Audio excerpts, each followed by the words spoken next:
And welcome, ladies and gentlemen, to GeekWatch, a subsidiary of the Monastery, the open bar of the internet.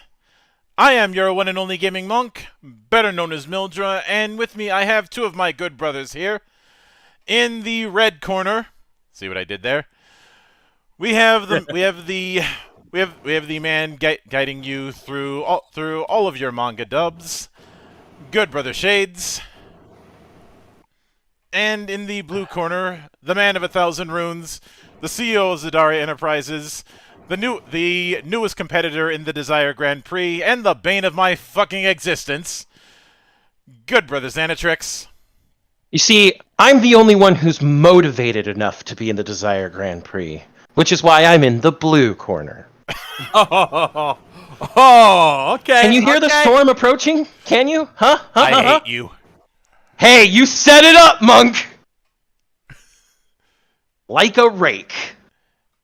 Don't make me hit the damn button. Maybe I want you to hit the button, Shades. Give Give me a minute. Gotta make sure my button is ready. Here we go. Thank you, Shades. I love it ever so much.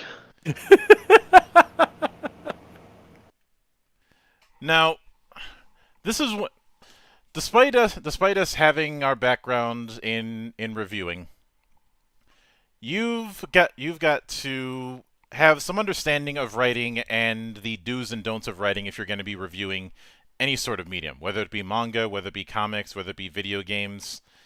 A lot of people think you can just give a hot take and that's the end of it. No. The people who actually know what they're doing when it comes to doing reviews are going to be doing their fucking research. And Oh yeah. This applies just as much when it comes to writing. And for this week, the three of us are going to be picking up the Executioner's Axe and giving a proper execution to a particular thorn in, I'd say, all three of our sides. Some of us more than others, but we've all had to deal with this at one point, and that is the term known as death of the author.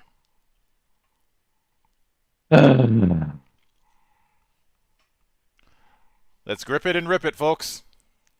Yeah, I actually had to do some research on like where this came from and how this started. Good fucking Christ, people. Yep. Why is this a thing?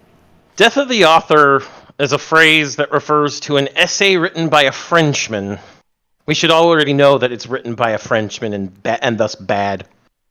Yeah. A bunch of bad things came from French philosophy and literature. Yeah, I actually looked this up. It was an essay by French literary critic and theorist Roland Barthes. Yeah, and much in keeping intact with everything else in French history. It's bad, people. It stinks of the French with their noses up their own asses. Yeah. If I could sum up this term as best as possible, the concept of death of the author simply implies that the feelings and opinions of the reader / viewer / whatever of the audience supersedes that of even the own creator itself. If the audience interprets the story a certain way, that is the way it is meant to be interpreted, even if the author outright explicitly states that the opposite is true. And a variant that I have heard, which is probably a case of trying to soft sell it, is that the audience's view and the author's view are to be held in the same matter of importance. It's not just that though, Monk. It destroys artistic intent, the intent of the artist, author, whatever, the creator, in such a way that it implies that their intent cannot exist without the larger context they live in. So it essentially argues the author's intent is not their own. The intent of their work is indicative of their living conditions and everything else around them, regardless of what that work is.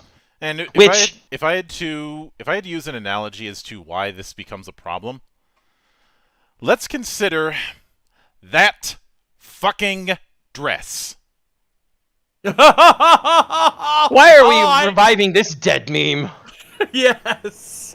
Oh God, that meme! I remember that. Now, now, reality will say that dress is blue and black. The picture where it's depicted, it is blue and black colors. Mm-hmm. However, the people who tried to argue that it is white and gold, if we're using the logic of death of the author, they are just as correct. They are automatically correct. That is yes. That is the reason why I'm reviving this old meme, is to demonstrate the problem. Go ahead. I would like to say that's a very surface level death of the author. If we're going towards, let's say, an older meme, the old meme about your lit teacher in high school. It's very clear that the author wrote about the blue curtains on his window to signify the pallor and depression within his life. And then the author, the curtains are fucking blue. With Death of the Author, the literary teacher's interpretation of that author's book is correct. It doesn't matter if all he was doing was noting, oh, there are blue curtains in this place. What the teacher just said about the author pouring in his own pallor and depression is also correct. Now, because we are not opposed to the idea of interpreting and reinterpreting a work of fiction, especially works of fiction that have stood the test of time for centuries. Mm-hmm. Yeah. And in fact, there are instances where an author will intentionally leave a certain part of their work open to interpretation. They'll explicitly say, you are free to interpret it however you want. Mm-hmm. And in those cases, it's fine. If you want to interpret a certain way and they say, yeah, go ahead, cool. But the problem comes is when the author explicitly states, no, this is why I wrote it this way. I wrote it this way for this reason, and you turn around and say, no, it's because of this. Then you're invoking death of the author. And let me give one particular instance that involves a previous project we've worked on here in GeekWatch. I was part of a writing workshop Discord. Basically, a lot of people exchanging ideas on world building and the like, and I brought up some of the characters that we created for UA Great Lakes. The one character that I want to specifically focus on here is Aldrich Philby, hero name Vibrato. And as an aside, if I do a full-on video, statting out the 10, I'm gonna need to find some. Shades, how good's your present mic? Because I might need to call on that especially when it comes to quirks. You know. Now, Monk, can I just say that when we did design Vibrato, I got a lot of shades from it. I'm not entirely sure how you would, but okay. Now, I'm not sure if I showed you the art that I had commissioned when I had it created, but let me share with you in council. This is Vibrato. Oh wow, yeah. That's cool. Monk, as for how I got shades out of Vibrato, a shape-shifting performer. Yeah, here's the thing with Aldrich's quirk. He, she, they. It's really hard to tell, and I'll get to that in a minute. Has been a natural shapeshifter since they were born. To the point where they don't even remember what their original body looked like. They've been shapeshifting for so long they do not remember what they were at base. Which is the reason for the mask. Aldrich is legally required to wear that mask. Because otherwise you wouldn't know who he was, or she was, or they were, concerning their face. The idea with it was to take the shapeshifter motif we've seen in plenty of superhero works, and turn it on its head by having somebody who has an external identity, much in the way that Rorschach sees the mask as his face, just not as Alan Moore-y. Especially since Aldrich's persona is very theater brat, dramatic. When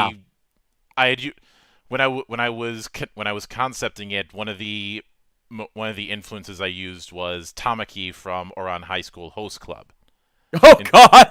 In terms of that level of dramatic because I love picking on theater brats. They are Shades. I'm not quite sure how Monk doesn't see how I got shades of you out of this. Either that or I do, and I just don't want to give you the satisfaction. That one's makes probably more true. Yeah. That one's probably more true. Now, here's where the other shoe drops. And this was the reason I left that server. A bunch of the people within it were trying to gaslight me into saying that Aldrich is trans. Oh. Aldrich is Aldrich. Yeah. Oh, does this bring up painful memories? And I think it's time we also bring up the reason I'm involved in this episode tonight. Because I've had a similar experience. Yeah, let's talk about Professor Otaku, the guy who decided to have all that sound and fury, but when I offered him a platform, he decided to be a little bitch. Are we going all the way back to the Naoto argument of fucking Gen? Oh yes! Oh God yes! damn it! Oh yeah! So, let me tell you a little tale, ladies and gentlemen, and if Professor Otaku by some miracle ever finds this episode, you deserve this motherfucker for pulling this shit on me. I'll just straight up say, here's what happened. So, I used to be friends with Professor Otaku a long time ago, but we had fallen out of touch for a long time, to the point where I later found out he forgot who the fuck I was. Thanks. So he puts out a review of Persona 4 the animation, the good one. And he admitted that he'd never played the games, he doesn't know shit about the story. And he gets to the part where he talks about Naoto Shirogane. And if you've played the game or read the story at all, you know what Naoto's story is.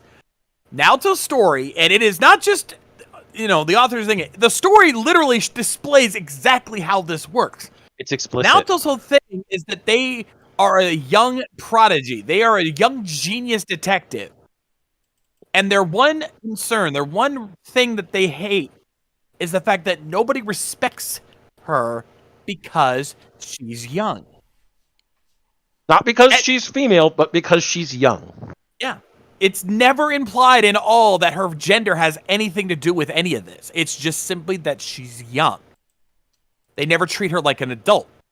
And if you look at her shadow world, if you look at her her shadow and you look at all of the things involved in her shadow world, it all revolves around age. Her shadow even uses an aging beam in the anime. It's all about age. Somehow, Professor Otaku saw this and still thought it was about transgender surgery because she was strapped to a table and there were surgical devices.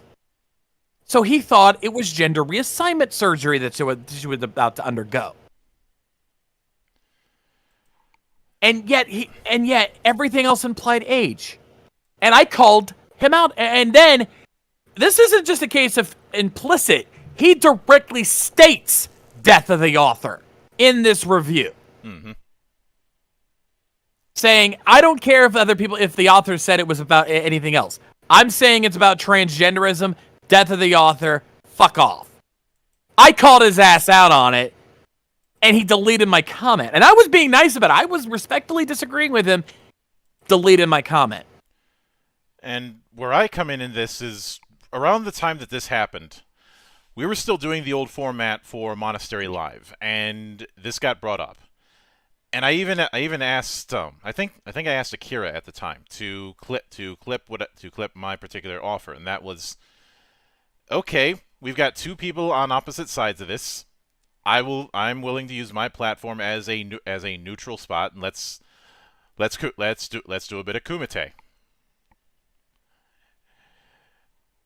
And his approach was to basically give you and subsequently me the middle finger. Yeah. Flat out, and also I responded by making my own review of Persona 4 the animation, where I called him out on this, and I showed with evidence, with not just the creator's comments about this, but showing within the episode why this was about age. Mm-hmm. He fucking tried to chew my ass out over it.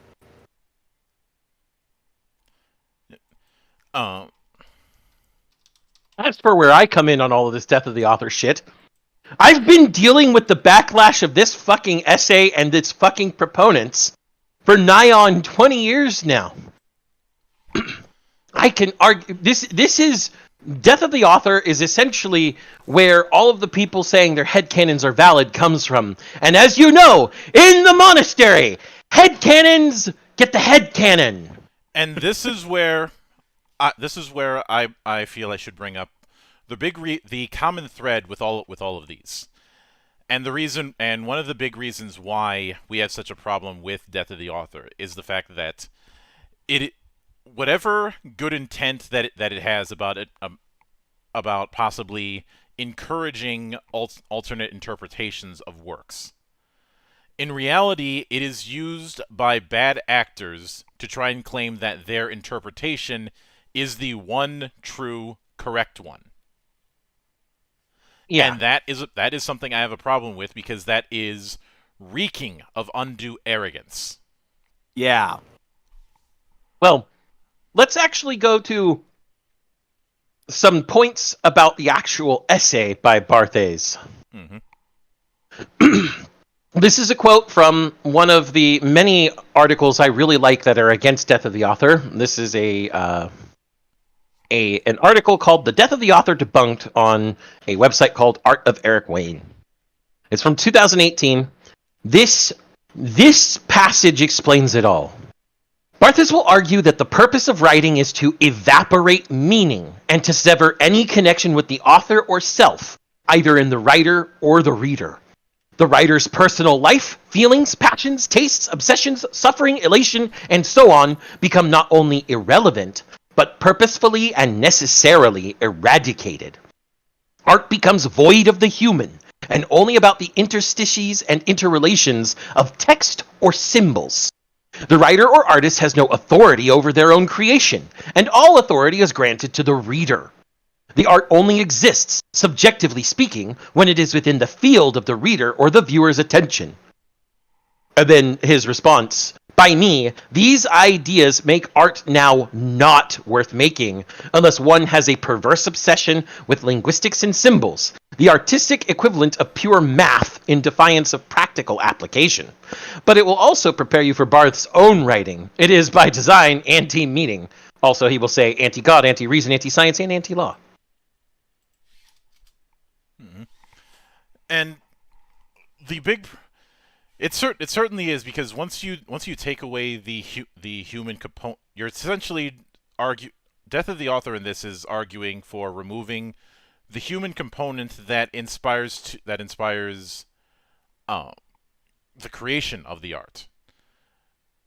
Now, I will say this. What?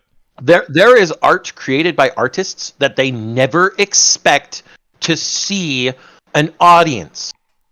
There are many artists who use art, whatever that art medium may be, writing, sculpture, painting, any art medium, that do it as a form of catharsis. They do it to get their emotions out on the fucking page, on the canvas, on the clay. They've taken this blank thing and vented themselves upon it. And it's never expected that this is going to be seen by an audience, even if it later is. I'm sure there are plenty of, for example, Van Gogh paintings that he never expected to see light of day that are now in museums and in art shows. There's plenty of musicians have tracks that are in that same category, but. Mm-hmm.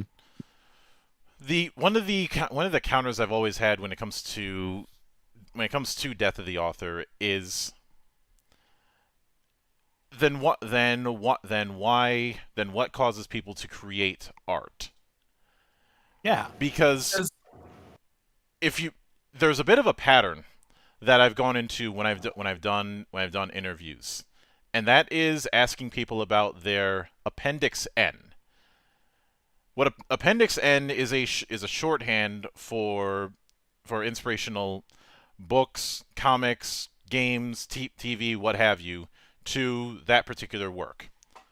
To use an example, I'm I have been very good friends uh with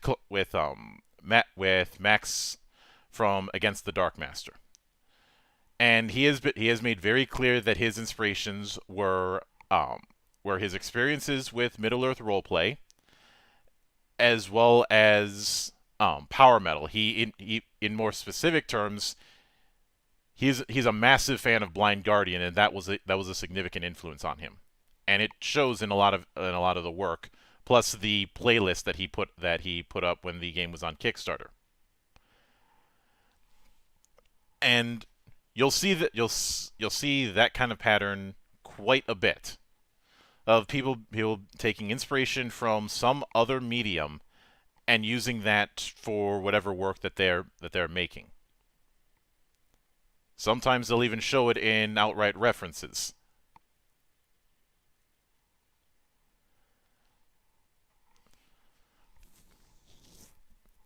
I think one thing that needs to be said about any form of art, any form of creative medium, is that at the end of the day, it is an expression. It is a way to express our thoughts, our feelings, our voices. To remove the element of our addition to that art, whether, us as a human and our creation of that art, takes away much of the soul of that art. You can't have the art without the artist. Because then all you have is just a glorified programming language. Yeah. That's the point. That's the whole point we have to make here, is that you have to have one to have the other.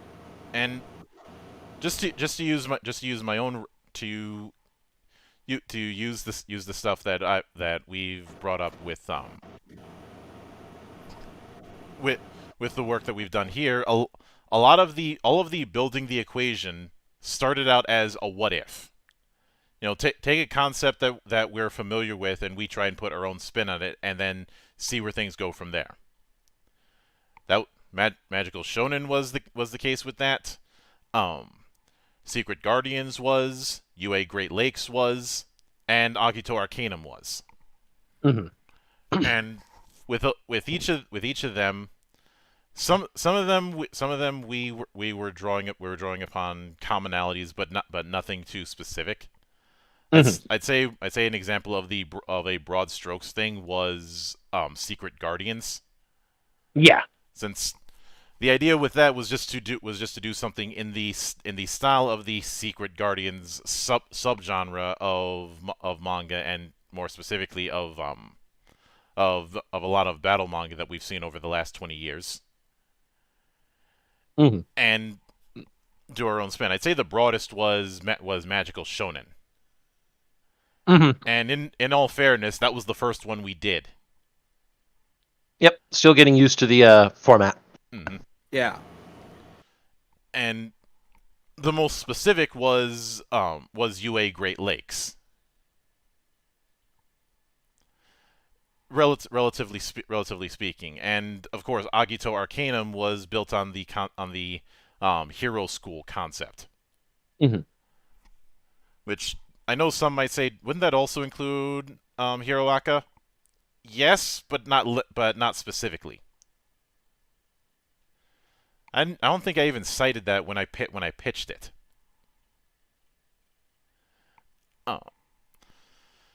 Because I distinctly remember using Ruby and I think to a much lesser extent High Guardian Spice, because originally this was going to be a reconstruction of that, until I realized you can't reconstruct something that has to be blown up from the ground up. Yeah. So I present to you blowing it up. There you go.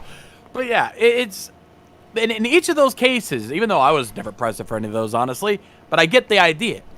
When you create those characters, you're adding a little bit of yourself to each of them. Your experiences, the people you know, the things you've learned, the things you've seen. Mm-hmm. All of that conglomerates into your creation. And this goes for anything you create, any kind of creation you make, whether it be a book you write, a piece of music you create, whether it be a painting you make, or even just a YouTube video. Mm-hmm. Every YouTuber on this planet puts a little bit of themselves into every video because it's their personality. It's their attitude, the way, what kind of video they're going to create, what kind of game do they want to play. Every little bit of that. It's a little bit of yourself in each bit. I think Take we the element out, take that element of yourself out. You get my point, though. Yes. You take yourself out of that equation, and all you have, like I said, all you have is just stats, numbers, math. Pure math versus practical application, like I read from the article. If I had to use an example of the whole stats thing, let me bring up something racing related that I've brought up in the past. I've mentioned that I was a fan of the F1 games that Codemasters was putting out, especially the stuff from 2009 to 2021. The best, in my opinion, was 2020. I have seen what they've done under the EA banner, and it's I'd like to enjoy it. There's plenty of stuff to enjoy, but it's buggy as shit. It was clearly a rush. It was clearly a rush job. It felt like F1 2021.5. But it's EA. What the fuck do you expect? Yeah. But a common argument I would hear is that Assetto Corsa Competizione is that has better physics and is thus a better game. Except all that Assetto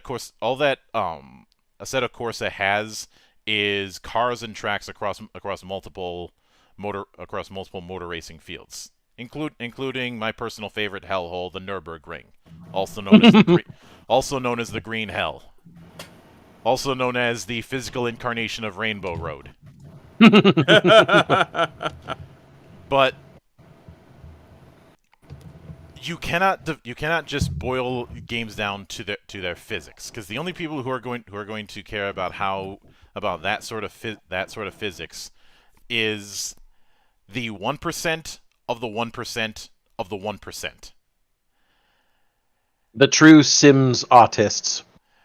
The kind of people that the diehards in iRacing look at and go, calm the fuck down. Quit spurging, boys. Quit spurging. That's what they'd say. And that's saying something because all that the iRacing crowd knows how to do is bitch.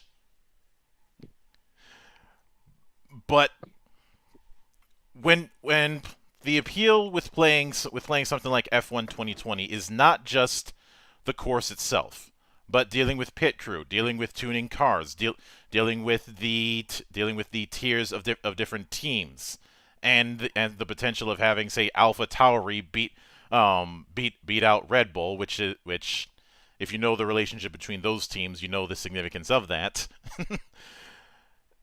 And as well as customizing and fine-tuning the car, going through and dealing with the rules of F1, dealing with stuff like drive-through penalties or time penalties because you decided to race a bit too dirty. And Hairball, I know that that iRacing helped revitalize a track in North Carolina. I just have to take the piss. You should know by now, there, Brother Ball. You know how the monk works. But my point is that the experience of being in that Formula One world in a virtual form is the bigger part of the appeal than just the physics. And I even said a similar thing when I was seeing people say that Hogwarts Legacy is just doing the Ubibox formula, and I'm like, you guys are missing the point. The reason it's selling so well is because you've had probably 2 generations of people who fantasized about being a student in Hogwarts in one form or another. And now this game comes out, and they, for all intents and purposes, get to live that fantasy out. Exactly. Hell, it doesn't even have to be like high quality stuff. Here's the thing. Something that's been bringing in my head. Even the most low grade content farm level schlock that some company just asked someone to put out there so that it'll make money. Somebody in that process wanted to create something out of it. Had to put their artistic selves into that project. Even if it was as half-assed as fuck, they put something in there. I suppose a good example of that kind of thing is that period of time in the early 2000s with the 007 games that were coming out every year that were really damn good. Especially Nightfire. Yeah. Nightfire's a really good game. Like everything up through. I was gonna say Rogue Agent was what killed it, but From Russia with Love wasn't bad. It just wasn't as good as what came before. Besides, Monk, we already reconstructed Rogue Agent. Now, when it comes to the other thing is art is not created in a vacuum. And something that I've always found fascinating is the chain of events that led to the creation of a piece. I'd say a good example of this is the actual origin of what's referred to as JRPGs. And believe you me, we'll be getting into the JRPG conversation later this month because of some people getting riled up over what Yoshi P had to say about the phrase. Yep. We'll even be calling out people we like. Sorry about that, Dev. But a lot of people, some of you may recall a while back that I had called out extra credits when they did their History of JRPGs series. And the big reason I called them out was because they tried to claim that JRPGs descended from visual novels.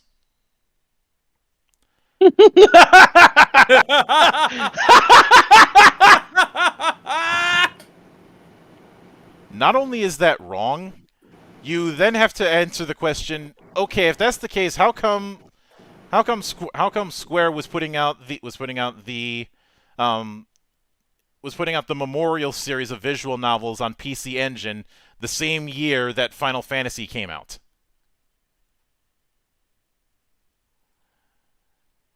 Like, if you're gonna say one's descended from the other, then that's one of those things you have to answer. Mm-hmm.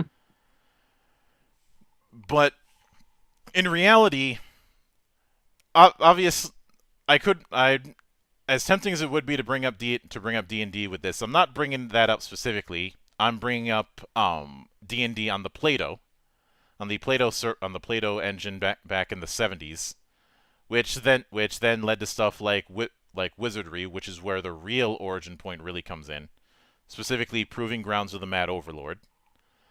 And through that, you get Japanese knockoffs like the Black Onyx.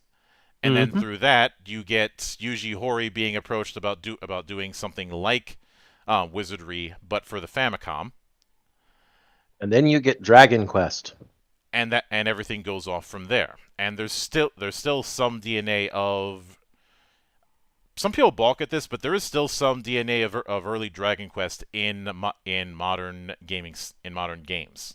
Of course there is. Specifically, a trinity that I've talked about when it comes to developing FF Legend of town, field, dungeon.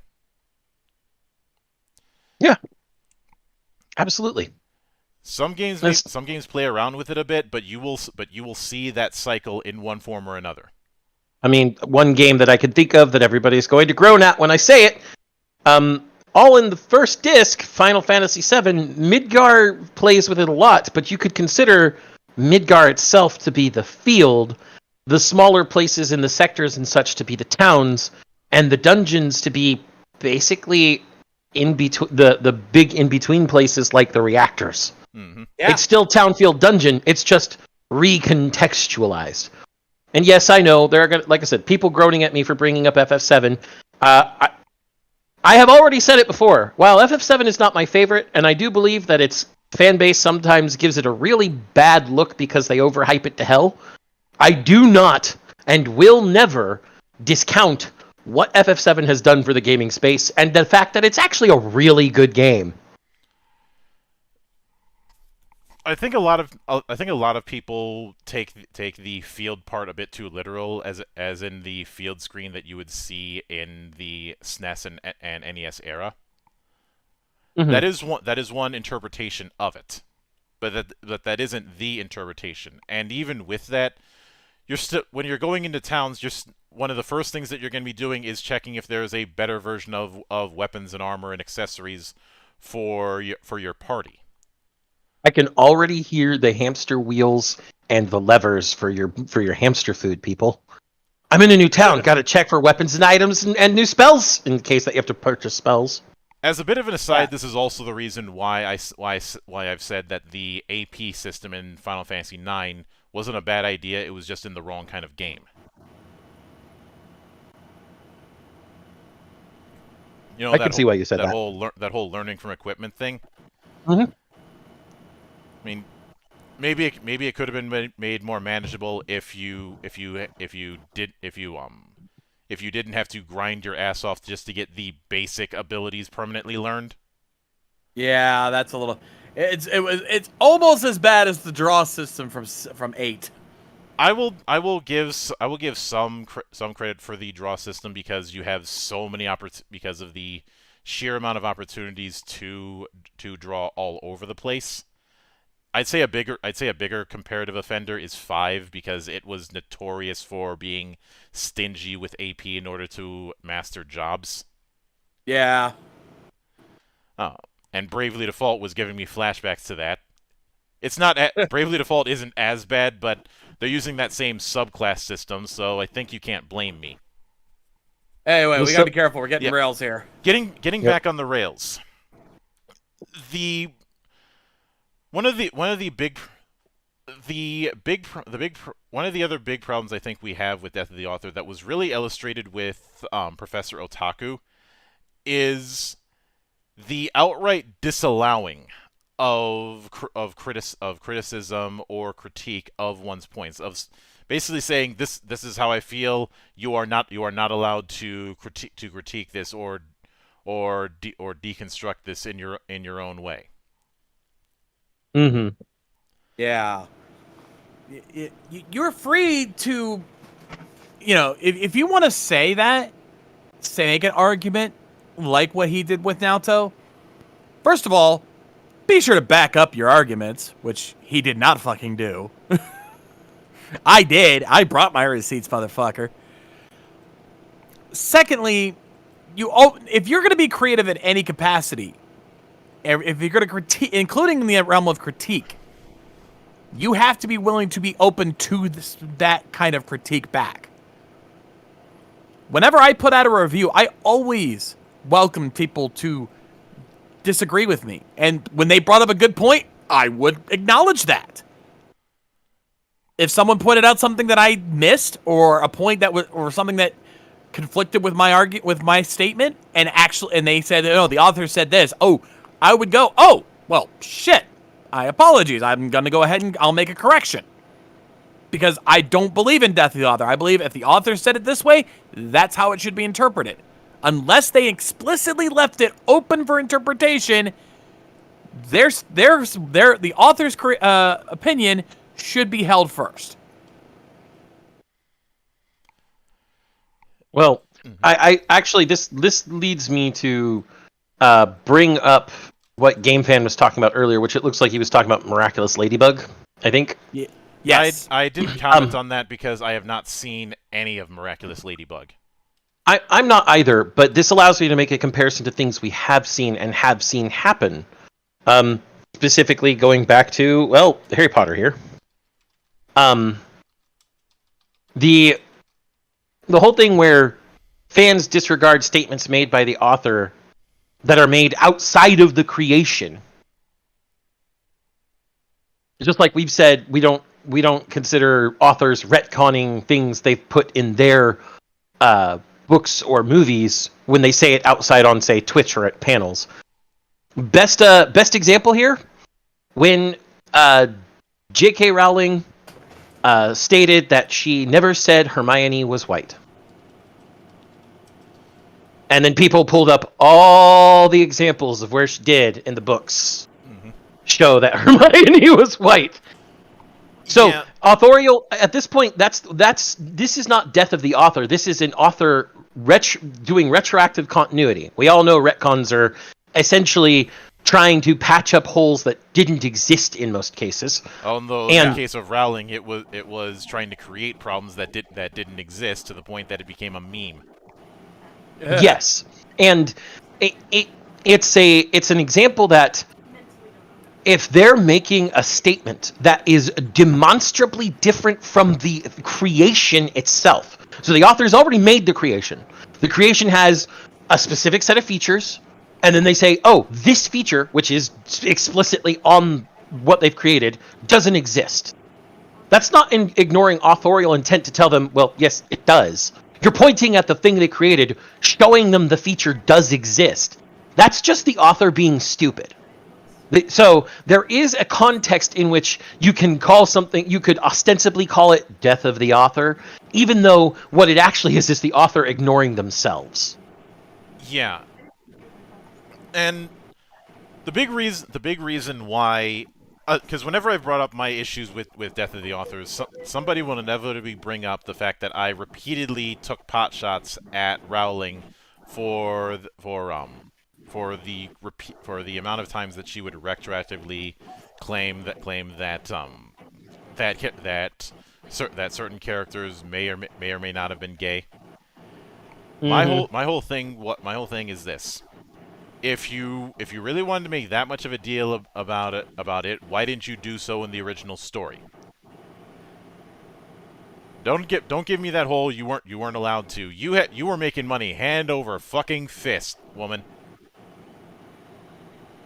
By at least book 5 or 6, you could have easily thrown that in there, and nobody could have stopped you.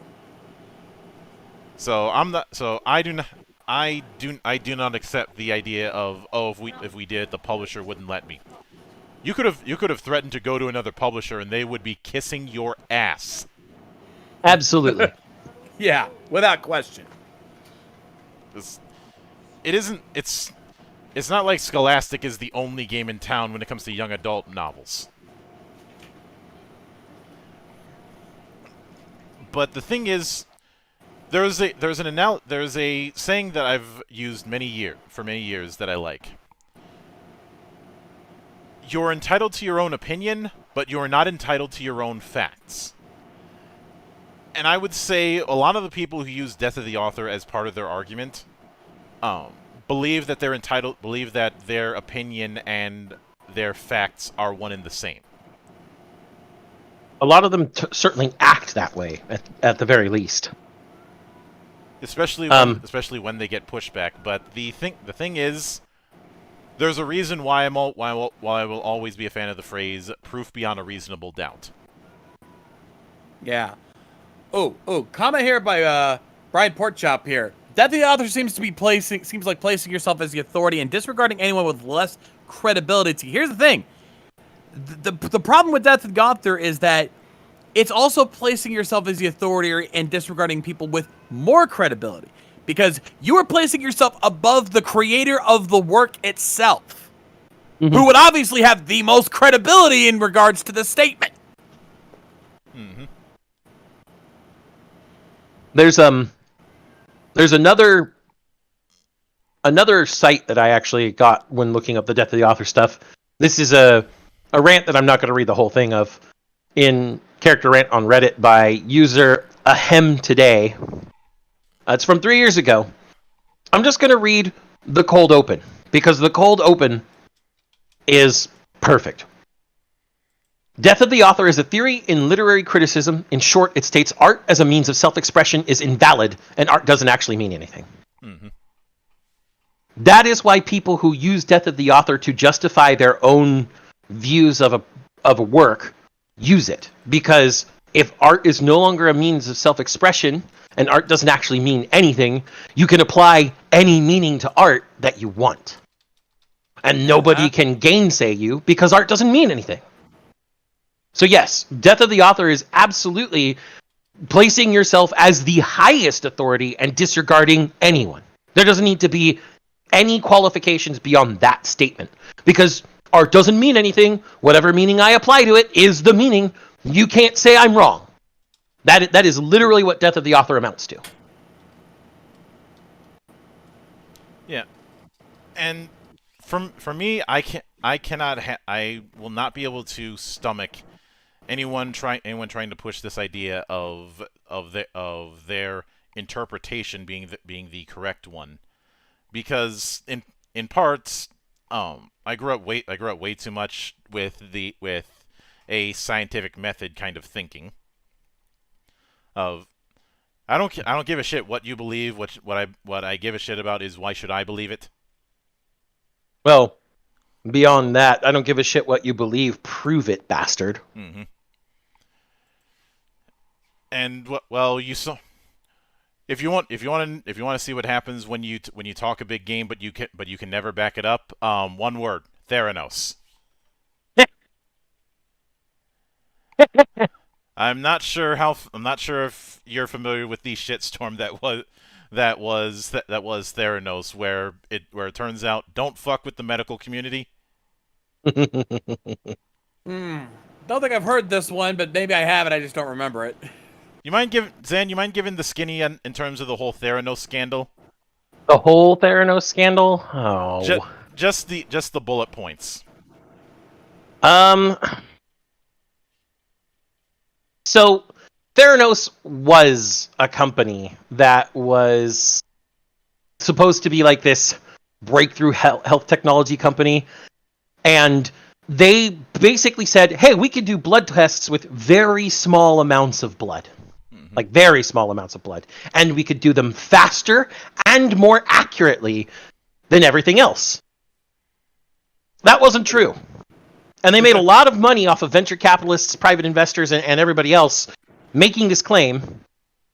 And then in 2015, someone, I think his name was Dr. Ioannidis, or maybe he was a professor, I can't remember.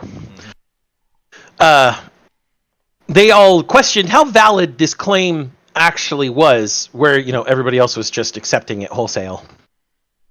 And because they made these challenges, the SEC, yes, the Securities and Exchange Commission, and the CMS, or for those of you who don't know it, the Center for Medicare and Medicaid Services, along with a bunch of other people, such as medical authorities, investors, state attorney generals, or attorneys general, I should say. I think that's the proper plural.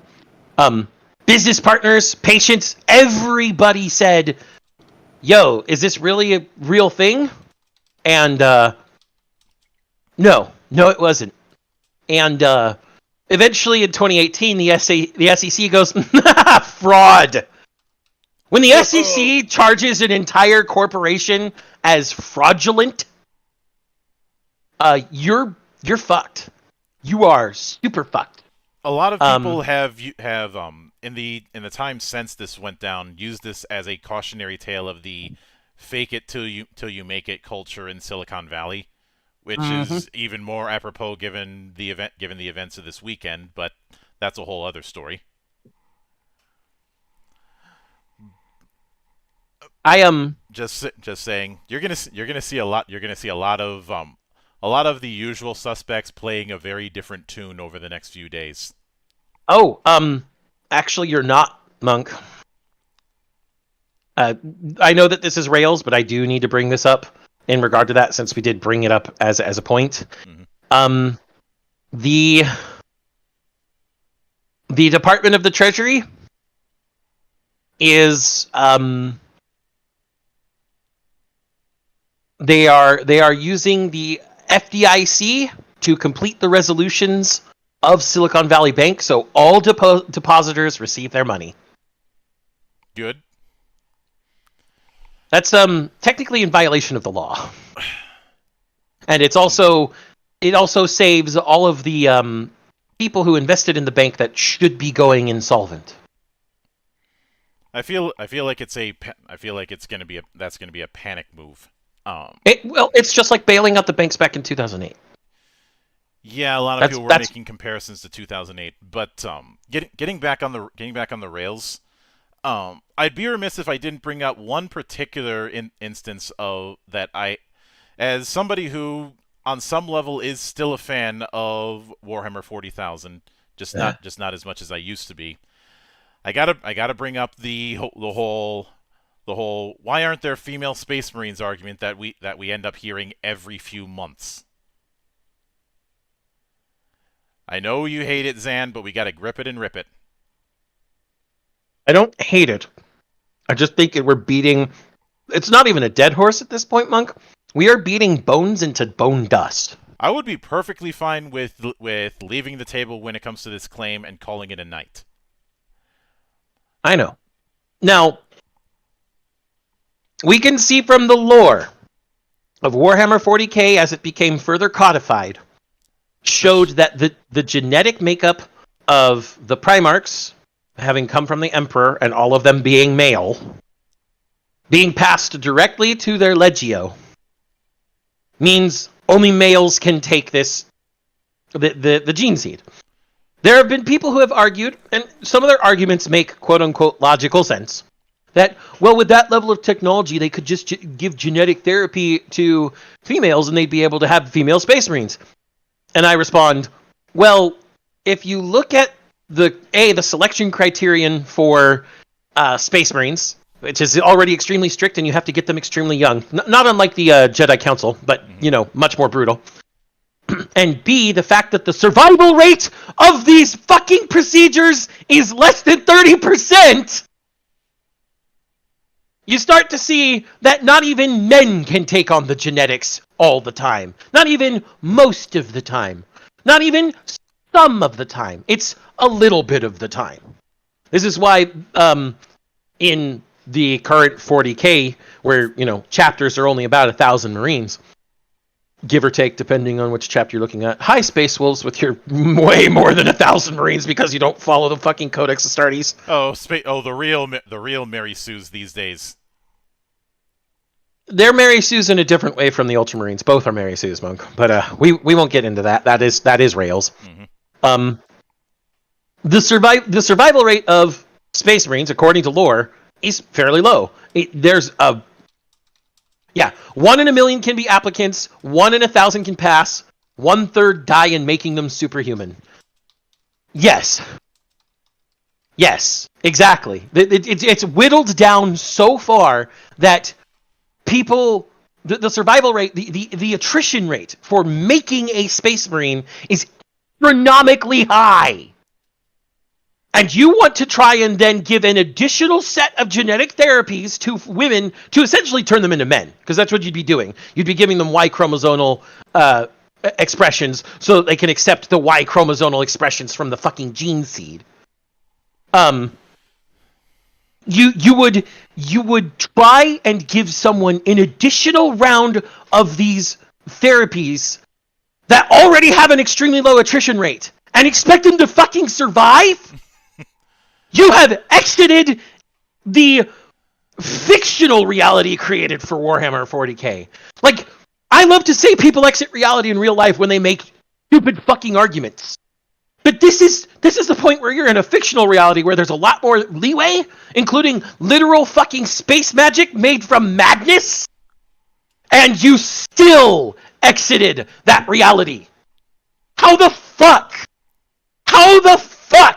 do you exit reality this fucking hard, not make a second Eye of Terror, and become a fifth fucking new Chaos God when you are coping and seeding this fucking hard? Mauled, you fuckers! Mauled, and just leave it! Breathe, Zan, breathe. You're gonna have a stroke like I almost did. Yeah. I'm fine. But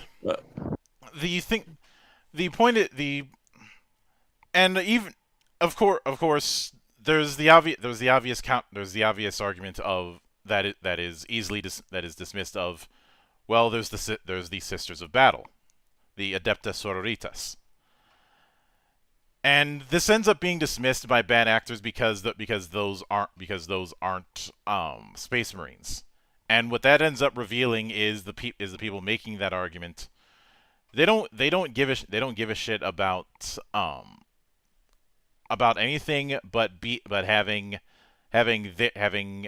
their level of control it on the poster boy of that particular franchise.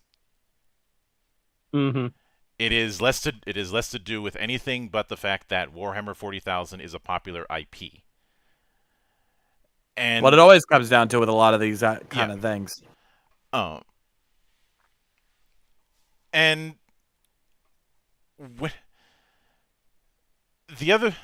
funny thing is that I remember a forum where somebody did posit a all-female group of Chaos Space Marines called the Black Widows that were made by Fabius Bile, which, truth be told, would be a little bit more manageable because, one, you're dealing with chaos, and two, you're dealing with the one person who is the biggest expert in fucking around with genetics, because the idea of doing this sort of chromosomal expression, especially considering how the Imperium likes to look backwards for its technologies, this would be considered tech heresy. Yeah. Which is why he's hidden away. The Imperium's mindset is that there was some technology in the Golden Age or the Dark Age, depending on who you ask, that can solve this particular problem. We just need to find it. The idea of making new technology is going to be frowned upon for some legitimate and some less legitimate reasons, because, well, chaos is a thing. Like I said, space magic made from literal fucking madness. But let's not forget that say you're trying to make a device and it's just not working out, and then all of a sudden you get a flash of inspiration, you're able to make the device, and you've just opened a hell portal. You didn't ask for this. You didn't want this. But there you have it. A warp storm. Yeah. That is. I'm never not going to use his fucking you didn't ask to be a Nazi video as a fucking meme, because goddamn, that was a terrible video. Oh yeah, it was. And I've mentioned this before, Extra Credits is pretty much dead to me since they decided to try and simp for surprise mechanics. And I don't think they've recovered since. Not that I haven't heard hide nor hair of those guys in ages.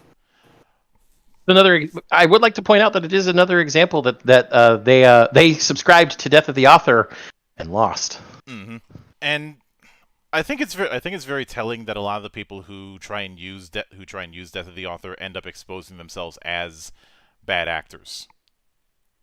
Monk, we forgot the most important especially in your sphere, example of Death of the Author being used to bludgeon.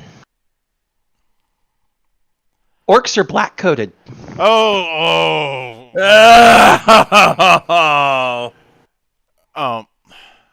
First off, I'm gonna say this: anybody who uses the phrase blank coded, unironically, is a bitch, a cowardly fucking bitch.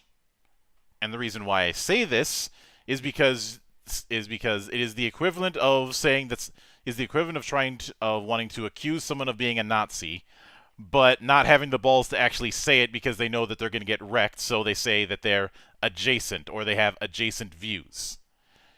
You know, the kind of person who will go right up to a door, all but knock on it, and then claim that they never wanted to knock on the door. This is also known as the Ethan Klein effect.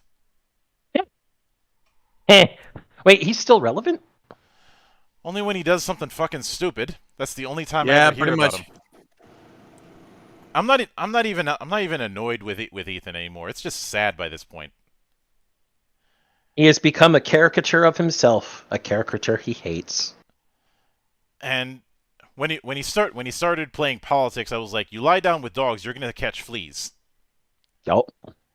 And well, his canceling every few weeks is a case in point. Yep.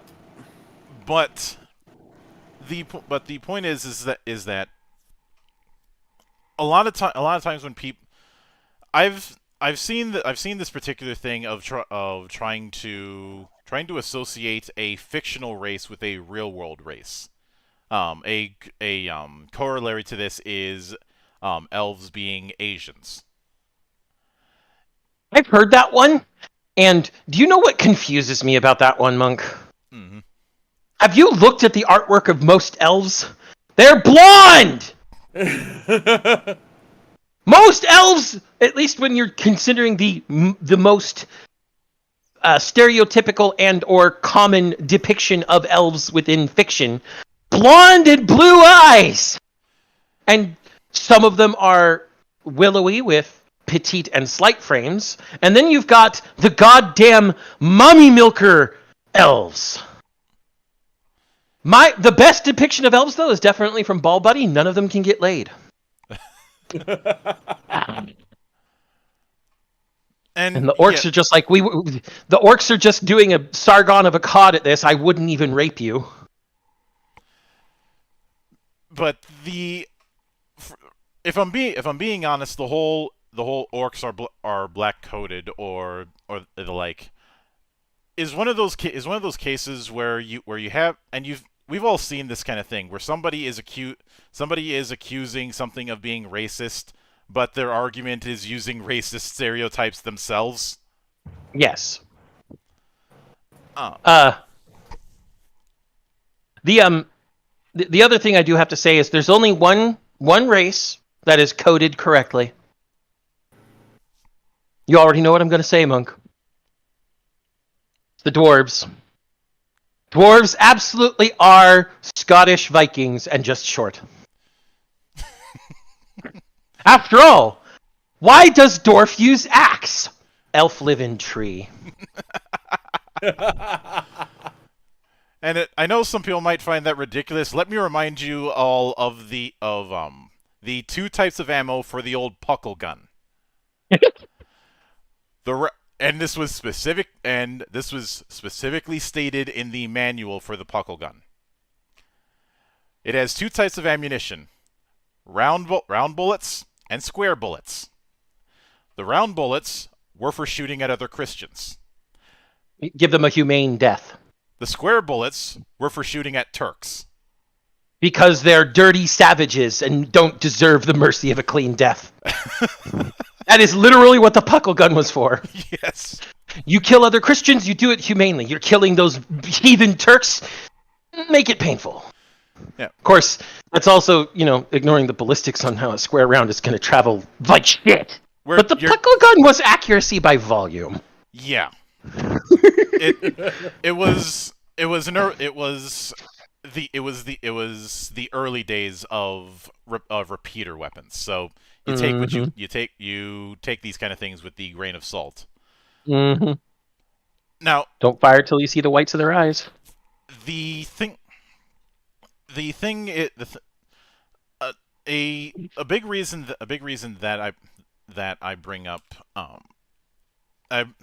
bringing up the whole orcs' racist thing is I have attempted to humor people who try and make this argument. And for starters, the primary orc that they end up using is the ones from Tolkien's work, which is already putting them on shaky ground, because if you try and apply this to say the orcs in let's use Warcraft as an example. Mm-hmm. The analogy doesn't quite work. You try and use this with the orcs in, say, Warhammer 40K or Warhammer Fantasy. It really doesn't work. I'd say the orcs in Warhammer are more akin to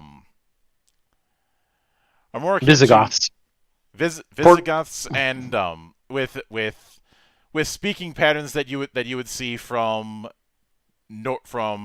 Geordies or just people in the northern parts of the UK.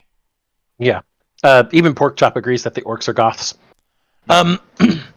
Now, the reason definitely doesn't work with fucking Tolkien is if everybody remembers the story of how orcs and goblins came about and such, they're literally elves twisted by dark magic, by the dark magic of Morgoth and later Sauron. Mm-hmm. That basically one of the previous Valar or Maiar, depending on which Dark Lord you're talking about, took the one of the greater races created by Eru Ilúvatar and twisted the light within them until they were nothing but darkness and hate, and that creates an orc. And I've seen this also. The other sister. It's like saying It's like saying you get a black person by twisting all the light inside a white person. It's exceptionally racist. Yeah, especially since light and darkness are such massive themes within Tolkien's work. Which figures from his personal beliefs. Again, death of the author need not apply. Yeah, but what's really telling is that part of the argument that ends up getting used with this is the depiction of orcs in the Peter Jackson movies. Of them being depicted with dark skin, except here's the problem with that too. Not even the likes of Wesley Snipes is that dark. That's like saying that the salamanders are black, Monk. Whenever I see fan works that end up depicting the salamanders, the accent that they tend to get is more Northern African, if anything else, if than anything else. Some go with some variation of British because, well, you know why. Mm-hmm. But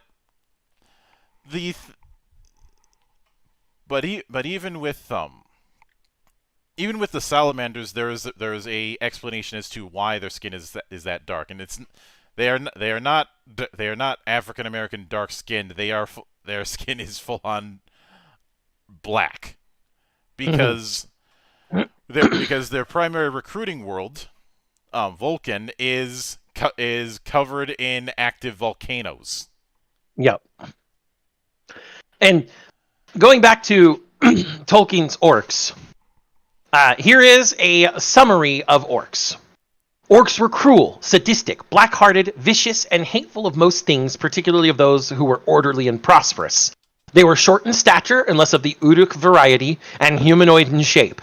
They were generally squat, broad, flat-nosed, sallow-skinned, bow-legged, with wide mouths and slant eyes, long arms, dark skin, and fangs. Now you may say, how can they be both sallow and dark? Well, sallow is not a color. Sallow is a particular quality, I guess would be it's usually sickly. So they have sallow, dark skin. Sickly, dark skin. They're not black-coated. They're coated as twisted monstrosities. That's the point. It would be like saying that the fishmen in the shadow it was the Innsmouth story from H.P. Lovecraft was somehow coding for a specific ethnicity. No, they're fishmen because Lovecraft had a hatred of fish.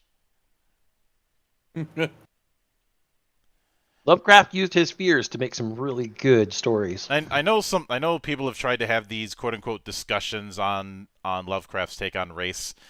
If there's one person you should not be using as a case study for your isms, it's somebody who insisted on sleeping in his daytime suits, or named his cat a racial slur. Yeah, the point is H.P. Lovecraft was a weird guy. Even Yes. even before he became a writer. Which makes me wonder what Hugo Gernsback had to do to piss him off.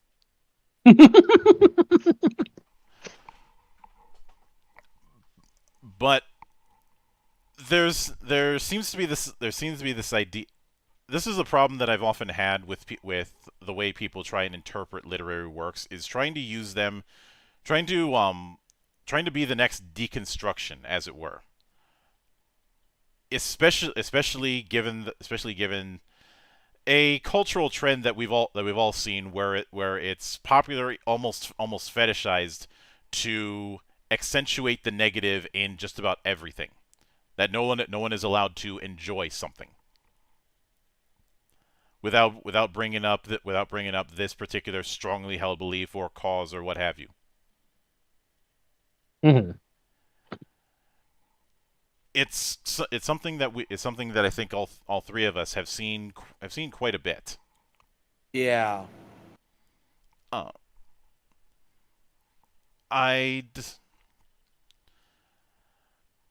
trying to think if there was actually know what a good example I will use when it comes to this is I distinctly remember some people trying to start a controversy over the belt voice actor seen in I think it was 01, and how in the past he had some really bad takes. Oh, actually, here's a better example I can use. That time when one of the voice actresses for Ruby tried to make some implication shit when it came to the director for Ice Queendom. Wasn't that Blake's voice actress? Yep. Even though the particular issue that she was talking about had been resolved years ago. And resolved without issue. Mm-hmm. There's a line from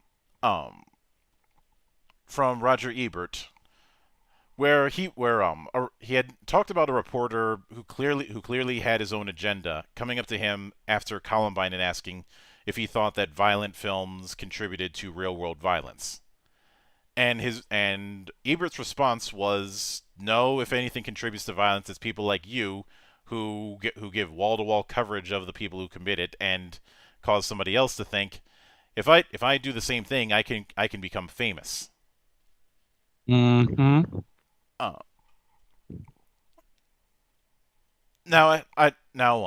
Getting back to the whole orc thing, I know some people will bring up D&D orcs, except, and this is something that I've tried to hammer home when it comes to my reason why Honor Among Thieves is going to be dead in the water. D&D's orcs and half orcs can look however the table wants them to look. Yep. They are given a description and pictures within the books, but that doesn't mean you have to follow them. And even that description kind of falls flat. It's very vague. I have seen people try and imply racism with the evil races that you concept that you see in some games. Mm-hmm. Except that kind of logic would be akin to saying that you could imagine this, Shades. Imagine trying to believe that you can negotiate with the anti-spiral. Wait, you can do what? That you could What? that there could be some kind of nuance within the individual anti-spirals, or the race that composes the anti-spiral. So wait, that you could talk to an individual anti-spiral and possibly have a conversation different than with the anti-spiral itself. Mm-hmm. Did these people just not watch the show and realize that literally all of the individuals of the race. Zan, he's making an analogy. He's not actually saying this happened. The point that I'm getting at is there are certain stories where you can have that kind of nuance, and there are certain stories where you are going to have the black and white affairs. It is the kind of people who are arguing this would be arguing for nuance in fairy tales, and I maintain that certain anime, and I am including Gurren Lagann in this, can be seen in a roundabout way as modern fairy tales. It's not a perfect analogy, but I think you see where I'm going with this. Yeah. Yes. That fairy tales and Aesops are meant to be lessons.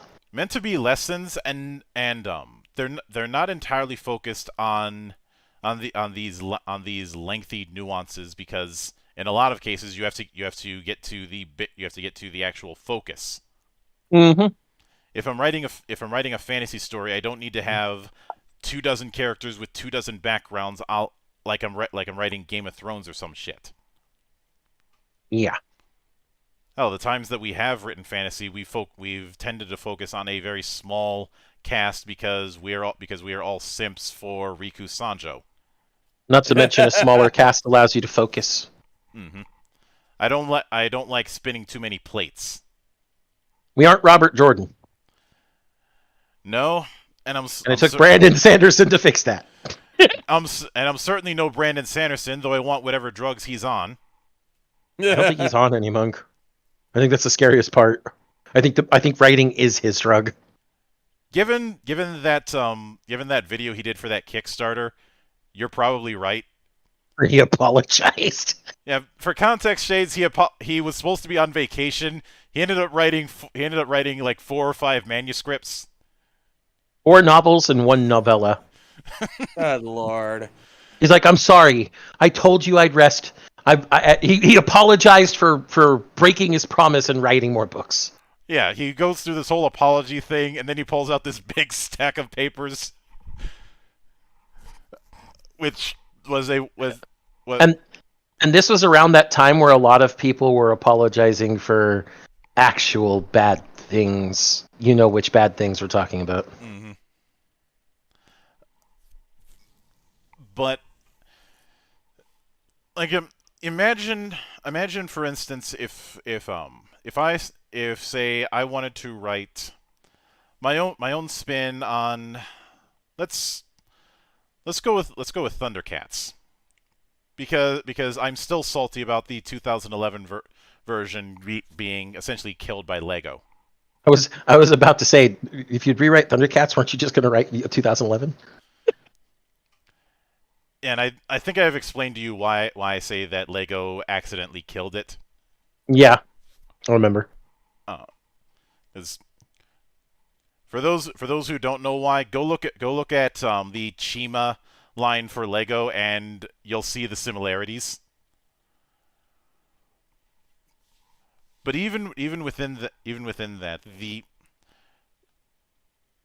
you have a classic battle versus good and evil kind of motif with that kind of thing.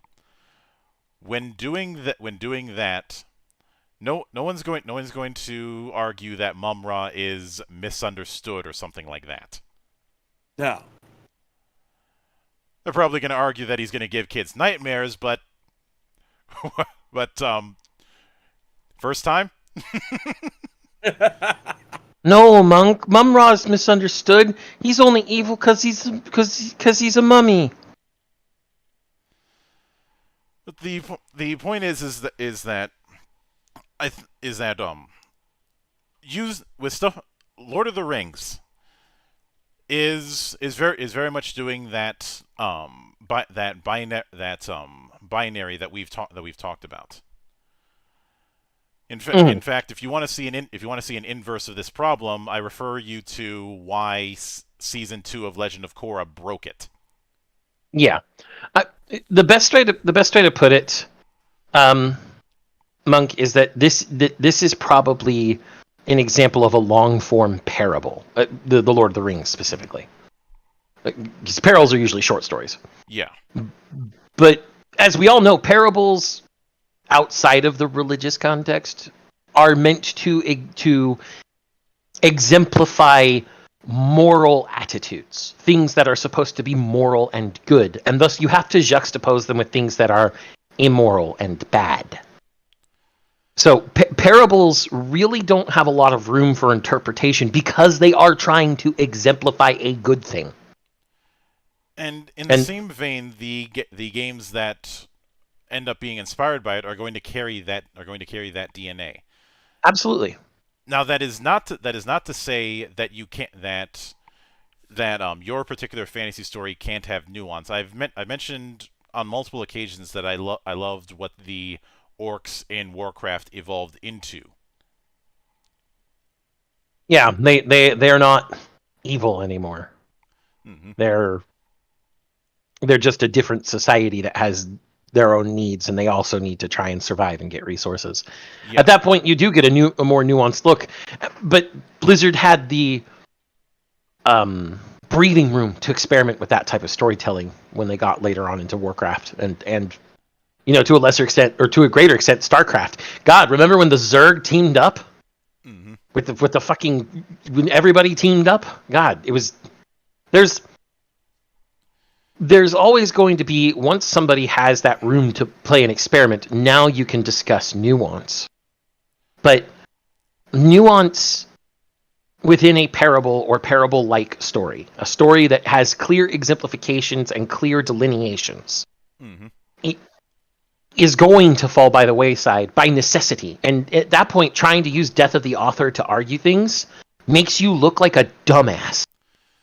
Yeah, and I've seen death of the author or similar matters be used in different coats of paints. The most recent one is bioessentialism. I know it has a actual meaning in a scientific case, but it ends up being used as another bludgeon. I'd like an example before I comment further.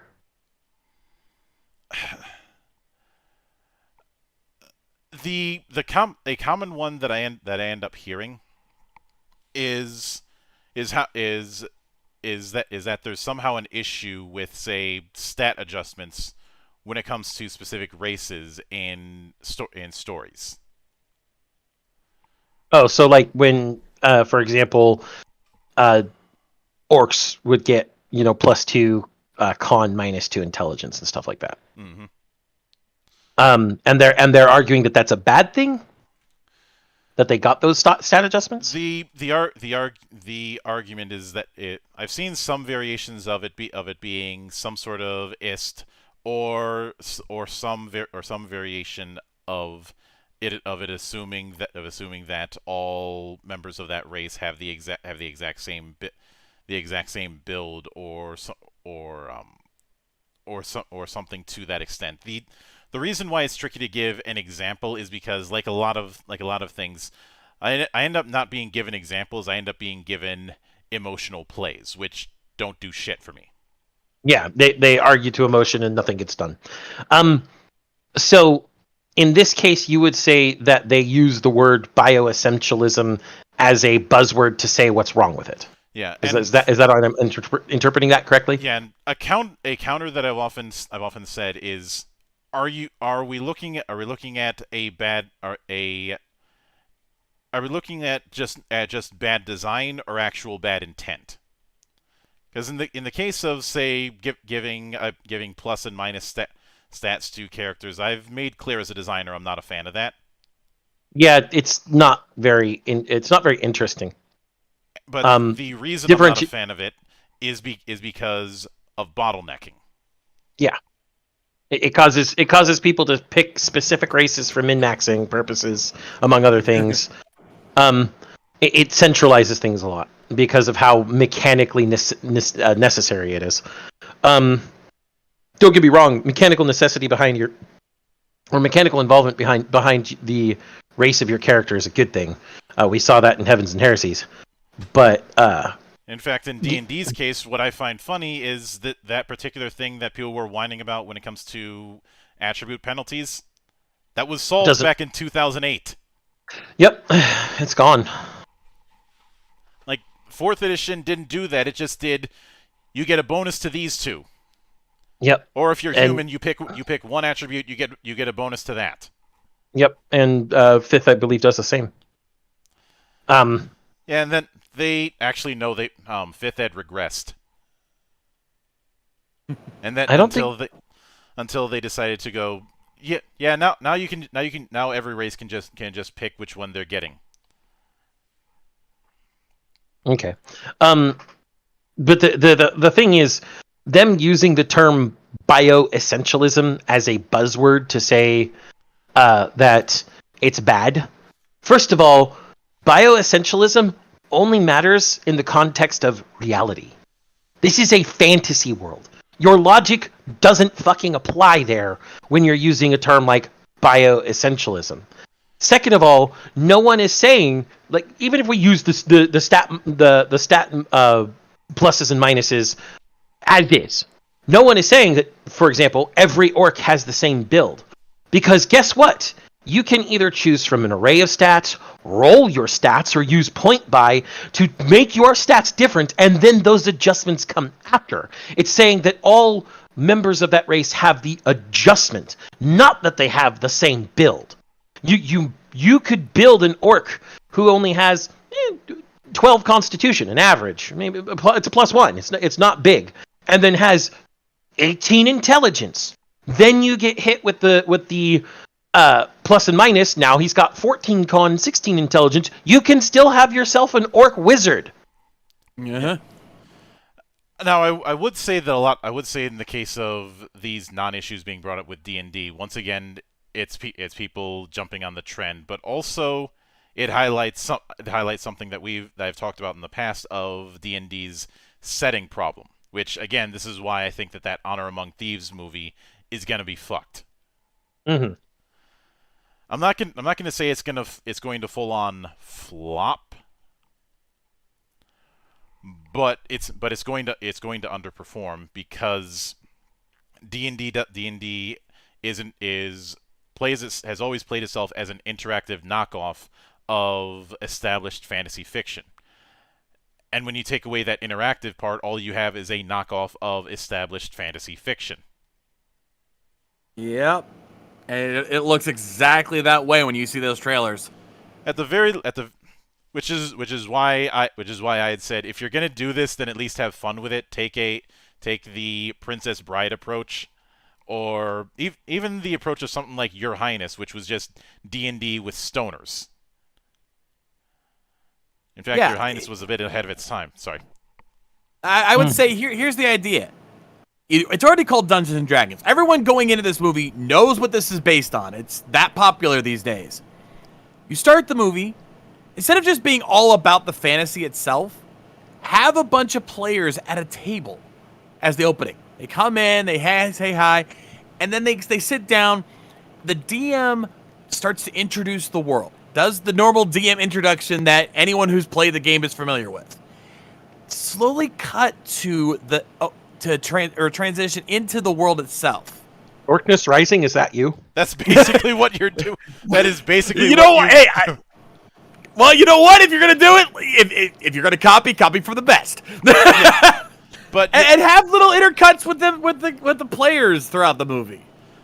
I had said that if you don't want to go that route specifically, you can easily take it as somebody as people explaining recounting what happened during their campaign, and intercut it with, wait, that didn't happen the way you said it. You know, mess around with the unreliable narrator. That's why I referenced the Princess Bride. Hell, you do that, you're going full Clue on us. Mm-hmm. But I would inconceivable. I still find it funny that The Princess Bride is listed as the most quoted movie of all time. It I actually mean, might be. It actually might No, be it- from how no, often it- even we It quote is. Whereas that is, it seems like a valid argument to make. I think there's not much room to dispute that claim. Yeah. I can think of one other movie that's quoted more. And Well- that's by necessity of how it's viewed. The Rocky Horror Picture Show. Oh yeah. Rocky Horror Oh, was yeah. in the list that in the official list that I found from the AFI. Rocky Horror was up there, but I think it was like 7th. That doesn't make any sense, considering that there are shadow casts worldwide that show every week, and all of the fucking audience quotes that goddamn movie. I think it's a case of, yeah, outside of that crowd, it's still very quotable, but for your casual audience outside of the hardcore fans that go to these things, there's not as much. True. But admittedly, take what I said with a grain of salt. Also, although I will note that The Princess Bride beat out Monty Python on that list. Monty Python and the Holy Grail. Yeah. Not surprising. No. Considering that the probably the most quoted lines in Monty Python are the swallow speed, the horseshoe coconuts, the holy hand grenade, the Black Knight, and the Knights of Ni. That's really the quotable parts. Uh, and the French insults. yes. Yes. Your father was your mother was a hamster. Your father smelt of elderberries. Now go away, or I will taunt you a second time. Yes. And now that goes full circle with Fete Le Vache being an actual game. But I will fart in your general direction. But the other thing that I can't help but note, this is one of those elephant in the room kind of situations. I think we've all noticed that a lot of the people who end up using Death of the Author have never actually written a story. Yeah. Or if they have, it was very badly done. Probably the most they've done is maybe some cheap-ass dirty fan fiction. I remember doing cheap-ass dirty fan fiction when I was 15. Um, God, that's so long ago now. I'm old. Part of the reason I ended up thinking of that is I had watched that painful ass debate that Eric July had with one of his haters, and the guy was trying to lecture Eric on race, and then it comes out he's mixed. And Eric just had a fucking field day, and he was like, "No, I'm done. We're ending this right fucking now." That was Stupid part people of are going to be stupid. That was part of his monetize your haters initiative. Mm-hmm. It's like if these people are going to be hating, I'm gonna put them on the platform, and I'm gonna make money off of it. Makes sense. I'd make money off of our haters. Mm-hmm. But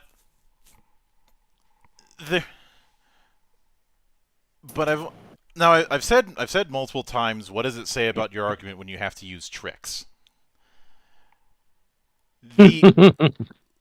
What I kind of mean by that is, if you're trying to convince someone of something, you should be able to do so just with your words. If you have to use tricks, then you really didn't convince them. All that you did was trick them. It's when we were all kids, there was the whole if you don't do X, you're Y. This is that in a form by people who should know better, since they're grown ass adults, physically and mentally. I'd also say it's indicative of a much bigger problem. There's a level of stubbornness that now a lot of these people who are using Death of the Author don't want to have an open mind to other arguments. They don't want to acknowledge what the author created because it goes against what they believe. So they're just going to claim Death of the Author to say, hey, my belief still stands triumphant because the author's point doesn't matter to me. And that's the reason why I call it arrogant. Yes.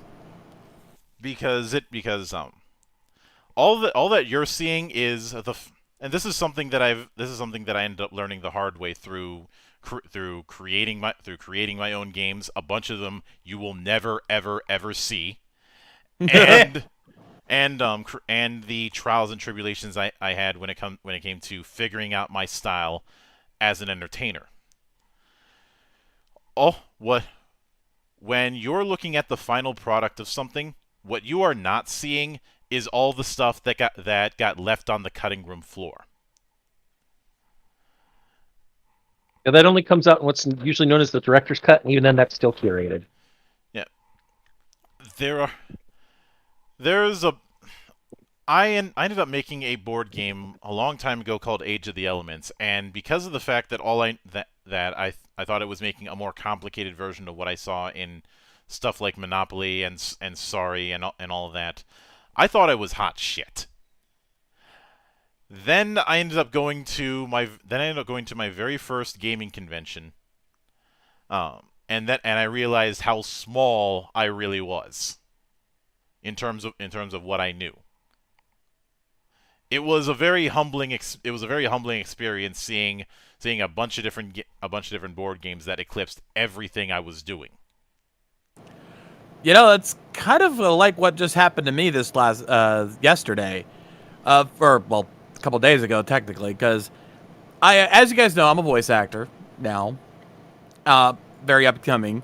I mean, I knew I had a lot to learn, but I thought I was doing pretty good for myself. And then I took my first workshop class by a prominent voice actor, Crispin Freeman. Not going to go into specifics on that, because otherwise he'd probably be pissed at me. But I will say, when I realized how much I truly had to learn to be a pro voice actor, I realized how small I actually was in the grand scheme of things. It really does open your eyes once you really see what is out there and what you need to know to get into the bigger ponds. In that same vein, that's also why it's been surreal for me over the last 2 or so years, where people who have far more experience than I do are deferring to my opinion on things, and that's something that will always be surreal to me. Yeah. Chief among them being Mark Kern asking me for advice when it comes to tabletop gaming, as well as the people who will just send me stuff wanting my take on it. As well as the fact that you are part of the media relations department of Lost Lorn Games and basically have the ear of Mark Reinhagen. Yeah. It's a pain in it. Time zones are a pain in the ass with him, but I'm used to time zones being a pain in my ass. Yeah. There's a reason he has an entire campus of grudges dedicated to them. Mm-hmm. But the point is that degree of humility is definitely there. I would see this a lot when it came to religious apologetics, where people are far too attached to their particular take. It happens. The whole thing of when you're attacking someone's take, they treat it as you attacking them personally. Yeah. A lot of people do invest themselves so wholly in their subjective arguments that they see an attack on the argument as an attack on themselves. It's a failing of people in general. And I'd say it's because it is comfortable to do it because it's your particular argument. And thus it can be easy to treat it as a security blanket, be a Linus, if you will. Mm-hmm. And I track it back even further than that, Monk. I'm sure everybody has had this experience once in their life where you talk about thing you like. And this probably happens to a lot of people when they're young. You talk about thing you like. You're really enthusiastic about it. You're talking to your friends about it. And either one of your friends or someone who might overhear you goes, "Oh, that thing sucks." And your immediate knee-jerk reaction is, "Fuck you, you suck." Because you feel like them attacking thing you like is attacking you. Mm-hmm. And that's why I say it's a general failing of people, because that's actually something the brain is kind of wired to do, is to treat your interests as something that is intrinsic to you rather than something you do. Yeah, it's treating your interests like your identity. Yes, you're wearing your interests on and your heart in that case on your sleeve. I'm Doku! looking. I see you, Doku. Before Doku showed up in the comments, I was immediately going to bring up the people who attacked Clownfish during the whole bullshit with She-Ra, and the people who continue to attack them, and even me to a lesser extent when it comes to explaining Marvel is in deep shit. Yeah. Because you're explaining the situation of Thing, but because they see Thing as intrinsic unto themselves, it's you now attacking them. Mm-hmm. It's a mindset that is extremely hard for people to get out of in general. It takes effort, and it takes a specific desire to detach yourself so that you can properly process and understand, oh, they don't like for example, they don't like our creation FF Legend, Monk. Okay, they don't like FF Legend. Yeah, we put ourselves into that. We poured ourselves into that. But just because they don't like it, it isn't an attack on us. It's just they don't like the product. They don't want to play it. The worst that I'll do when it comes to that sort of criticism is point and laugh when they make bad arguments. Like, say, some of the really bad arguments that I was getting over the last year when it came to my unimpressions of Cogent. Mm-hmm.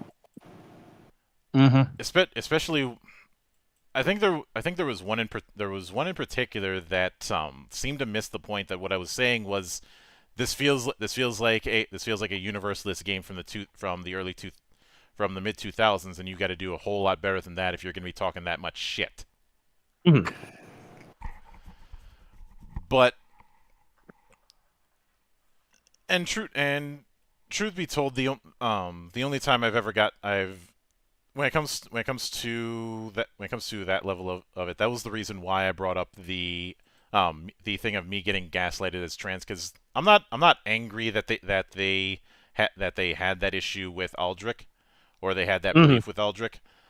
I find the whole thing funny because they looked at the whole of what I was writing, and this is the key thing. The whole of what I was writing, what I was explaining, the mindset that the character has, the power set, and the way that they carry themselves, and they decided to make the whole thing about gender. Because that's their entire identity to them, or at least a large enough part of it to make it a centralizing force in their life. Some of you may recall that I've used the question, "Who are you?" from the Babylon 5 episode Comes the Inquisitor. And I think a lot of people who have that level of stubbornness aren't able to answer that question in an acceptable manner. Does everybody remember the acceptable manner in which to answer it? I believe what she said was, this body is only a shell, but that wasn't the point. The point was, you are not as special as you think you are. Yep. Because once upon a time, well, Sebastian thought he was that special. He thought he was God's messenger. And then he met then he saw the bigger place in the universe, and he realized how presumptuous he was. And the point of the question is to make you realize that you are just another person. Mm-hmm.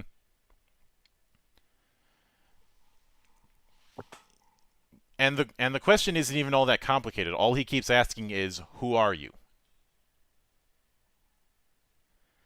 I think the only proper answer in that course is I am me. Pretty much, and actually, it pretty much is cogito ergo sum. I think, therefore I am. Yeah. Mm-hmm. Now, granted, Dark City had its own spin on that of yes, but are those thoughts yours? But that's a whole other story. Though more people should watch Dark City. Dark City's a great movie. Though if you end up watching it, go with the director's cut. If you go with the theatrical cut, I have no sympathy for you. There's a director. There's a theatrical cut. I had to make that joke because I've only ever seen the director's cut. It's much like how with Heaven's Gate you should watch the Criterion version and not the MGM version. Mm-hmm. Same principle. But overall, now, truth be told, I have not seen Death of the Author as often as I used to. I think if only because of the fact that people have gotten wise to how toxic it is and have shifted the goalposts into other arguments. However, the DNA of the argument is still there. People trying to invoke something as a get-out-of-jail-free card to establish themselves as correct. Mm-hmm. The problem with that get-out-of-jail-free card is it only works in Monopoly. Well, the other problem with that get-out-of-jail-free card is that because of how it's specifically applied, if you really want to fuck with these people, you just use it on them in reverse. A literal no you in this case will work. Mm-hmm. Pull out the Uno reverse card, throw it in their face. Yep. Mm-hmm. My interpretation is right because art has no inherent meaning, and thus my interpretation is right because I say so. Okay, my interpretation of your interpretation is right because art has no inherent meaning, and thus your interpretation also has no inherent meaning. Thus my interpretation of your interpretation is right. You really want to get in this word game with me, motherfuckers? I will win. But, and though truth be told, I think what offends me the most about Death of the Author is the nihilistic view on art, which is why it's amusing that it came from a Frenchman, because with how it's written, you would assume it came from a Russian.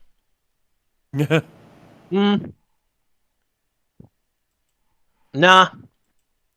Let's be honest here. The French have always been more self-defeating. I mean,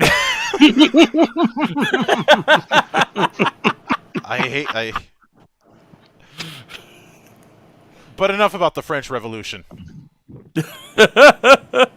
Or them imprisoning the best emperor they ever had. Mm-hmm. They were losers because they imprisoned Napoleon. I'm sorry. Wait, let me say that the way the kids say it. Sorry, not sorry. oh, But art is able to given what art can do for people that enjoy it in all its forms. Not just the highfalutin shit, but the whole spectrum.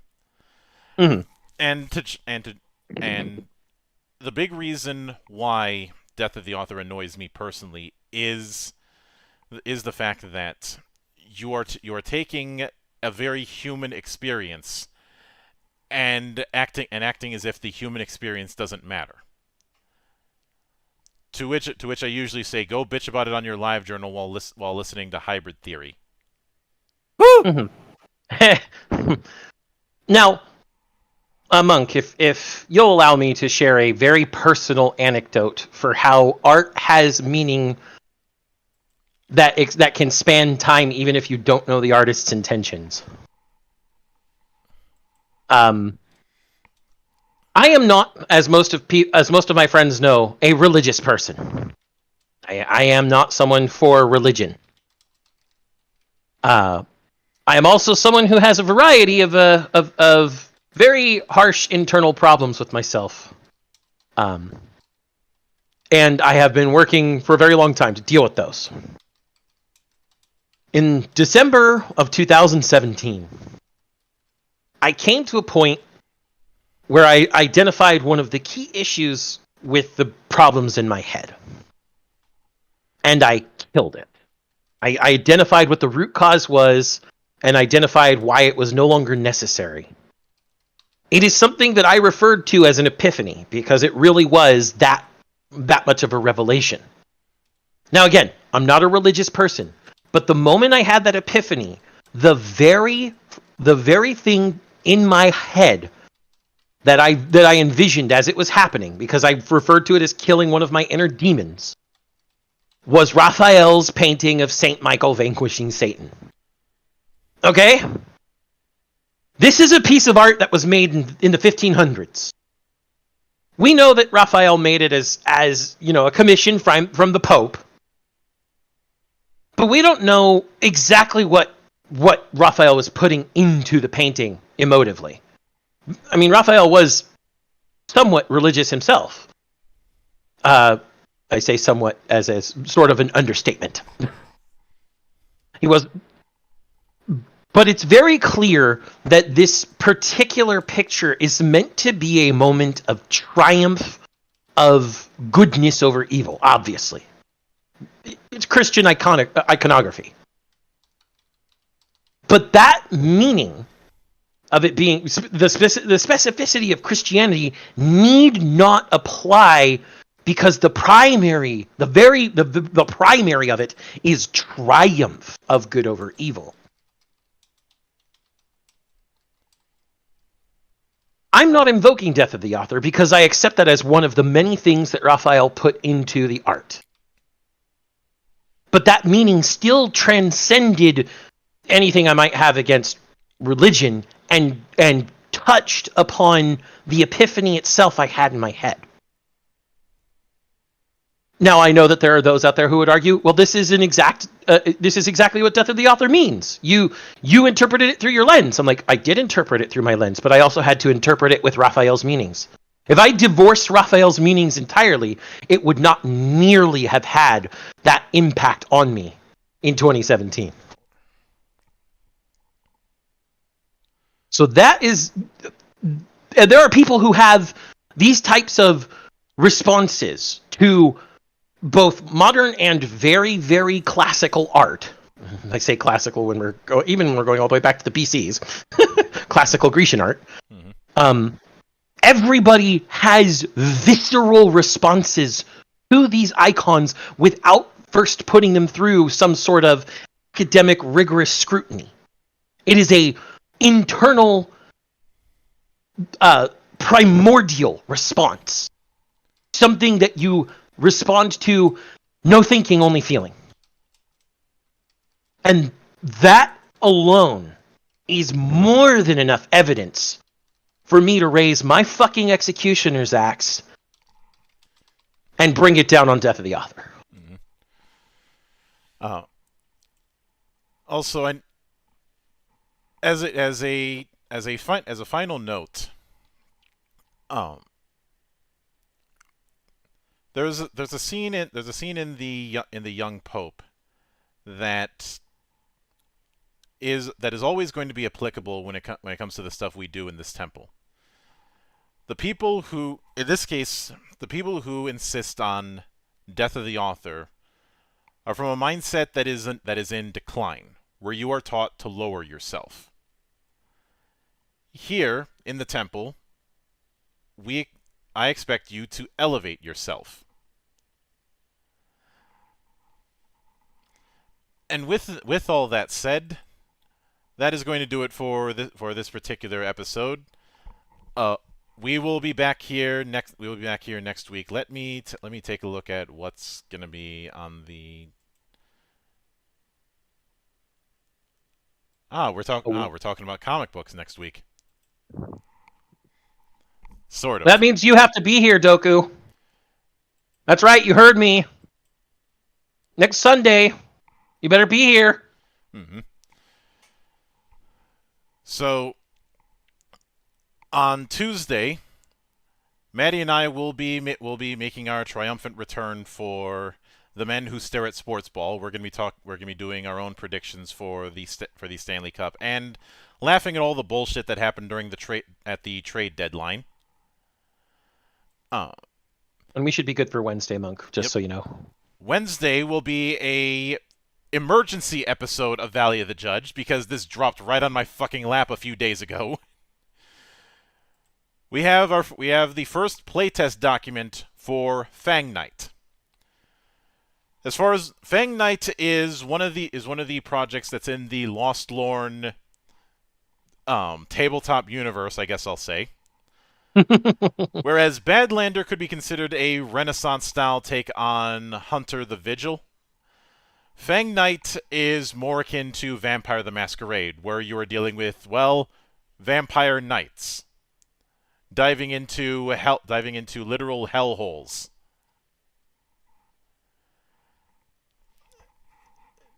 It sounds like a vampire thing, Brian, because it is. But we'll be going through the playtest document that went out last week and giving our thoughts. And of course, this Friday we'll be continuing with, I believe this will be our penultimate episode of our Valley of the Judge series on Convictor Drive. I think so. Also, Shades, can you Dave Doku, please? God damn it, Dave! Thank you, Shades. Because have you seen what he's typing over there? What does a Fang Day look like, though? Is there a Fang evening? He deserves that, Dave.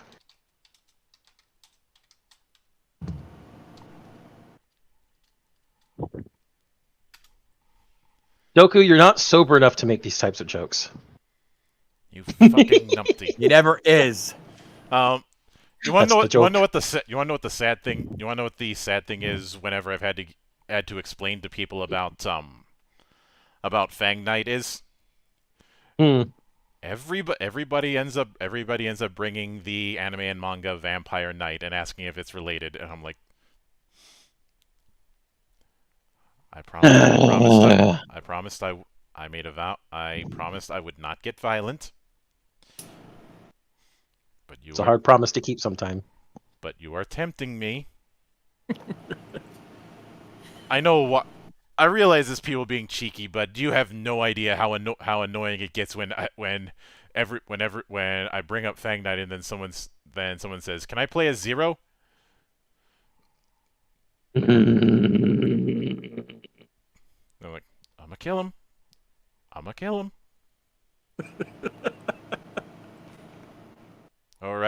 Well, here's my Simpsons joke for the night. Urge to kill rising. Rising. Why, you little fuck! Doku is clearly drunk. I told him he's not sober. Really? I told you he's not sober enough to make these jokes. Doku drunk? Must be another day that ends in Y. But with that said, a sincere thanks to everyone who took the time out of their schedule to come onto the show and enjoy the madness. And there will be plenty more where that came from, as there always is here, on the open bar of the internet. But until then, on behalf of the good brothers present and not present, my name is Mildra, I am your gaming monk, and join the watch.